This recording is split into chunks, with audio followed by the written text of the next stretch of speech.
वालेकुम dear 9th class students. तो chapter number 4 है हमारे पास, टर्निंग इफ़ेक्ट्स ऑफ फोर्सेस वाला। आज के इस लेक्चर के अंदर हमने इस चैप्टर की एक्सरसाइज में ये जो है ना कंस्ट्रक्टिव रिस्पॉन्स क्वेश्चंस, ये टोटल 5 हैं। इनकी एक्सरसाइज यानी कि इनका सॉल्यूशन करना है। 4.3 तक इस पेज पर है और रिमेनिंग जो आगे है ना ये वाले, ये बाकी ये 2 नेक्स्ट पेज पर है, इनका सॉल्यूशन हम करेंगे।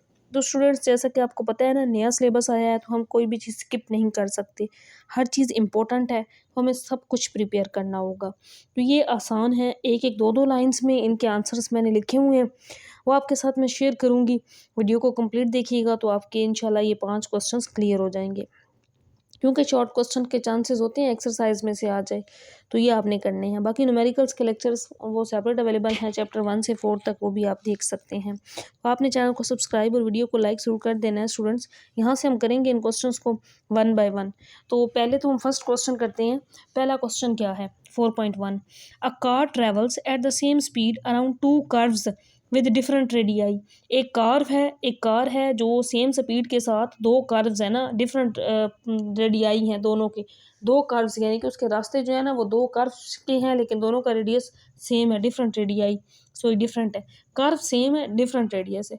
For which radius the car experience more centripetal force, prove your answer. तो आपने ये बताना है कि किस रेडियाई पर जो कार है वो किस सेंट्रीपिटल फोर्स के साथ मूव कर रही है। तो आसान क्वेश्चन है, यहाँ से बेसिकली आंसर शुरू होता है। सेंट्रीपिटल फोर्स का फार्मूला आपने याद रखना है, एफ सी किसके इक्वल होता है? M V square over R. M क्या है? उस ऑब्जेक्ट का मैस है। वी क्या है? ऑब्जेक्ट की वेलोसिटी है। और आर उस ऑब्जेक्ट का रेडियस यानी कि रेडियाई है। सेंट्रीपिटल फोर्स का ये फार्मूला आपने याद रख लेना है। अब इसके अंदर वही चीज़ जो मैंने आपको बताई कि फॉर कॉन्स्टेंट स्पीड क्या है? v है, और m क्या है? मैस है। F C is inversely proportional to the radius.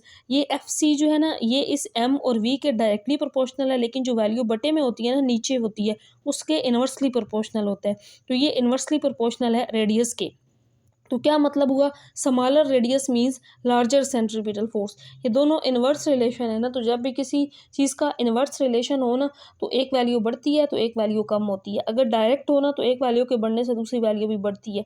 तो यहाँ पे क्योंकि इन्वर्स है, अगर एफ सी कम होगी तो रेडियस ज़्यादा होगा, लेकिन अगर रेडियस स्मॉलर होगा तो इसका मतलब है उस पर सेंट्रीपिटल फोर्स लार्जर होगी। तो सेंट्रीपिटल फोर्स का इफेक्ट ही पूछा गया था, ये हमने बताना था इस क्वेश्चन के अंदर। तो स्टूडेंट्स, नेक्स्ट हम देखते हैं।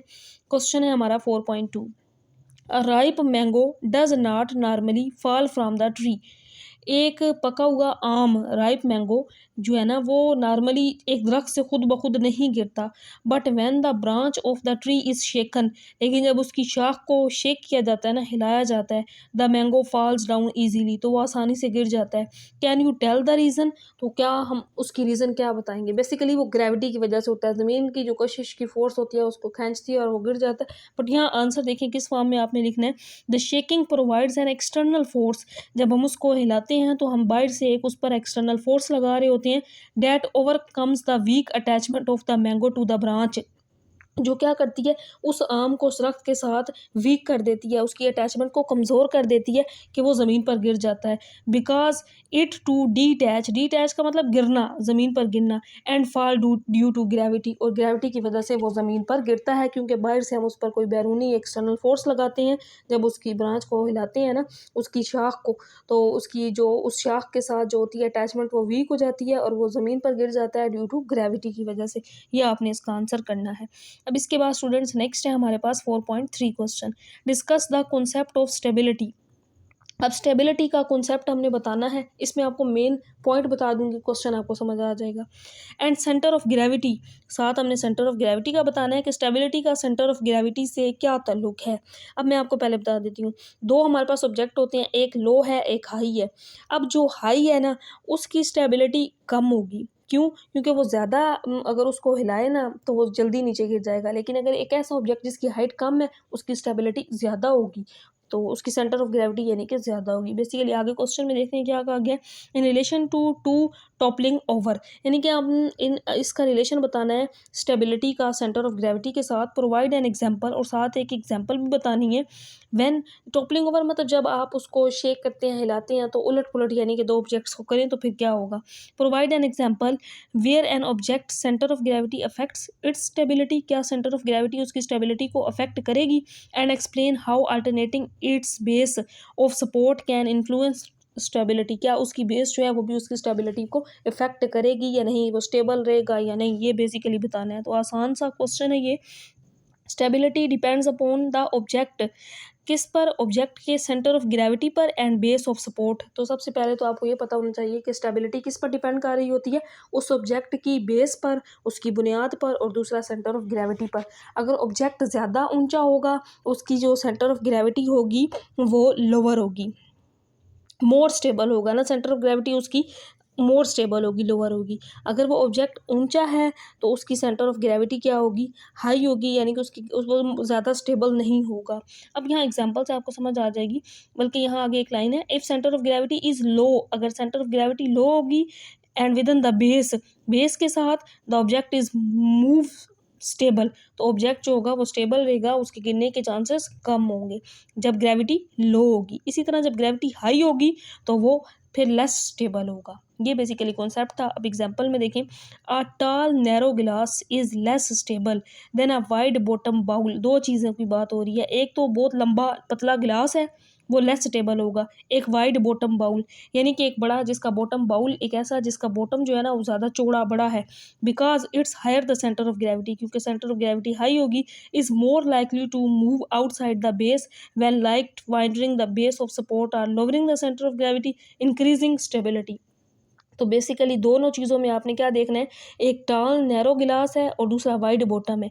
अब ये जो टॉल नैरो गिलास है ना ये लेस स्टेबल होगा, ये लेस स्टेबल है। अगर ये लेस स्टेबल है तो फिर सेंटर ऑफ ग्रेविटी इसकी क्या है, लो है। अगर दूसरा क्या है, ये वाइड बॉटम, ये मोर स्टेबल है, तो इसकी सेंटर ऑफ ग्रेविटी भी हाई होगी।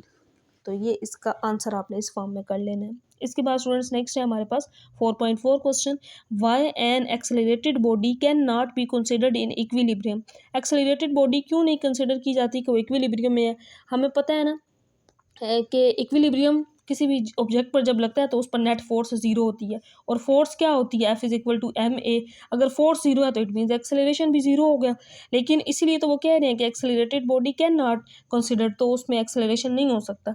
N accelerated body is not in equilibrium, वो कभी भी इक्विलिब्रियम में नहीं हो सकती, because a net force is acting on it, क्योंकि उस पर नेट फोर्स एक्ट कर रही होती है। वही बात जो मैंने आपको ऊपर बताई, it causing a change in its velocity, तो उसकी वेलोसिटी में चेंज आ रहा होता है। तो ये आपने इसका आंसर करना है। इसके बाद हमारा लास्ट क्वेश्चन 4.5 है, टू बॉक्सेस। अब ये इसी तरह का क्वेश्चन है स्टेबिलिटी वाला, एक नैरो ग्लास और एक वाइड बॉटम बाउल वाला जो ऊपर हमने किया। अब इसमें भी वही बात हो रही है कि दो बॉक्सेस हैं जिनके वेट सेम है बट हाइट्स डिफरेंट है। तो अब वहाँ पे भी यही बात थी कि ये बहुत लंबा टॉल नैरो ग्लास था और ये उस छोटा था हाइट में। अब दो बॉक्सेस हैं, एक की हाइट बड़ी है और एक की छोटी है, उनकी हाइट जो है वो डिफरेंस है, वेट वजन सेम है। और लाइंग ऑन द फ्लोर, एक फ्लोर पर ऑफ अ ट्रक, यानी कि ट्रक की जो जगह होती है ना, ट्रक की फर्श जो है ऊंचाई में जो ट्रक होता है ना उसके अंदर पड़े हुए हैं बेसिकली ट्रक के फर्श पर। If the truck makes a sudden stop, truck अचानक से रुक जाता है, स्टॉप करता है, which box is more likely to tumble over. Tumble का मतलब कि कौन सा बॉक्स जो है वो पहले गिरता है, या आप इस तरह इसको समझें उलट पुलट होता है, कौन सा बॉक्स, वाई, रीज़न क्या होगी। The taller box is more likely to tumble over, taller box जो होगा वो जल्दी गिर जाएगा। लंबा बॉक्स जो ट्रक के अंदर पड़ा होगा ना जिसकी हाइट ज़्यादा होगी, because its centre of gravity is higher, क्योंकि उसकी सेंटर ऑफ ग्रेविटी हायर है, वो ज़मीन से ज़्यादा ऊंचे है। मेकिंग इट लेस स्टेबल, जो उसको लेस स्टेबल बनाती है। एंड मोर, और दूसरा आपने फिर ये करना है, लोअर हाइट बॉक्स, जो दूसरा बॉक्स होगा जिसकी हाइट लो है, इज़ मोर स्टेबल, वो ज़्यादा स्टेबल होगा, because it's gravity is lower, क्योंकि उसकी ग्रेविटी लोअर है देन हायर बॉक्स। आगे इसके बाद मैंने एरो लगा के ना ये दो लाइंस जिस तरह लिखी हैं ये आपने कर लेनी है, आगे ये वाली लाइन इसके अंदर आपने नहीं करनी। तो होप सो स्टूडेंट्स आपको ये वाला कॉन्सेप्ट समझ आ गया होगा। एक चीज़ याद रखिएगा कि टालर जो लंबी बड़ी चीज़ होगी ना, लंबी ऊंचाई में ज़्यादा होगी, वो ज़मीन पर ग्रेविटी पर ज़्यादा जल्दी गिरेगी, ज़्यादा जल्दी उलट पुलट होगी, वो कम स्टेबल होगी, उसकी ग्रेविटी भी ज़्यादा होगी। और जो थोड़ी नीचे होगी, हाइट में छोटी होगी, वो ज़्यादा स्टेबल होगी, क्योंकि उसकी ग्रेविटी कम होगी। तो यही कॉन्सेप्ट ऊपर वाले क्वेश्चन में भी था। तो होप सो आपको ये क्वेश्चंस क्लियर हो गए होंगे इंशाल्लाह। बाकी इसकी एक्सरसाइज में जितने क्वेश्चंस हैं वो भी करेंगे और बाकी चैप्टर्स के कंस्ट्रक्टेड ये जो हमारे पास कंस्ट्रक्टेड रिस्पॉन्स क्वेश्चंस हैं ये भी करेंगे। अल्लाह हाफिज़।